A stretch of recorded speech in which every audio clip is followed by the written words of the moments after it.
the war raging in Israel between Hamas and the Israel Defense Forces.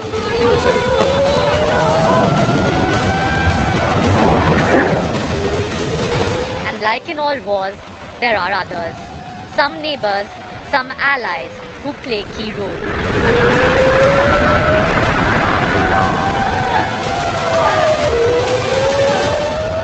And some who try to act as mediators in this war, which has the potential of turning into a much larger conflict that can engulf the entire world.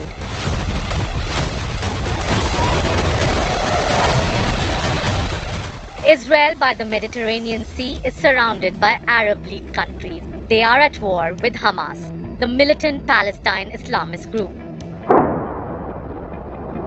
Of the 22 Arab League countries, Lebanon's Hezbollah and Syria have already trained their guns at Israel as it started airstrikes on Palestinian ghetto of Gaza. In fact, within hours of Hamas attack on Israel on 7th October, Hezbollah supporters gathered at the Israel border.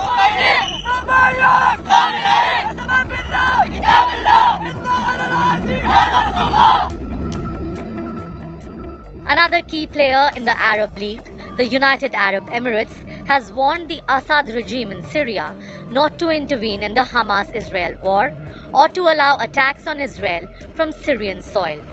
But Syria has already defied the diktat. Israel's immediate neighbors, Egypt and Jordan, haven't yet joined the war, but have strong words of condemnation for Israel. Jordan suggests a two-nation theory solution as proposed in the 1967 Accord, but doesn't hesitate to threaten to stand by Palestinians against Israel.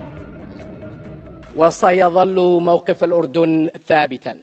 Jordan's stance will remain steadfast, and we will not stray away from our role despite challenges in defending sacred Islamic and Christian venues in Jerusalem and protecting them under Hashemite custodianship. Egyptian President Abdel Fattah al-Sisi called the escalation in Gaza highly dangerous, and that Egypt was pushing with regional and international partners for a negotiated solution to the violence. In the last few days, people from Gaza have gathered at Rafah border, which is the only crossing point into Egypt's Sinai. The rest of the Gaza Strip is surrounded by Israel and the sea. A key player in the Middle East, Saudi Arabia, has been in talks with Israel about normalizing relations, as it also walked a fine line. It called for an immediate end to the violence, but did not explicitly denounce Hamas. An agreement with Israel was in the process while Hamas launched its attack. That deal is now in deep freeze. One of the reasons it carried out its attack now is because of the prospect of normalization between Israel and Saudi Arabia. And over the past few weeks, even months, Hamas officials have been quite open about the fact that this would be a huge event.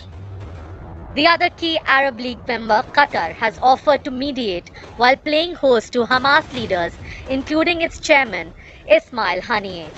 And then there are the other non-Arab Islamist countries who are playing key roles, like Turkey. We openly oppose the killing of civilians on Israeli soil. Likewise, we never accept the massacring of innocent people in Gaza through constant, indiscriminate bombing. Cutting off a city's water, electricity, entry and exits, collapsing its infrastructure, destroying all of its centers of worship from mosques to churches, as well as their schools, preventing people from getting the most fundamental needs, and bombing housing units where civilians reside. In other words, managing a conflict using every sort of embarrassing method is not a war, it's a massacre. Turkey has backed Palestinians in the past and hosted members of Hamas. It has been working to mend its ties with Israel after years of animosity. Unlike the European Union and United States, Ankara does not consider Hamas a terrorist organization.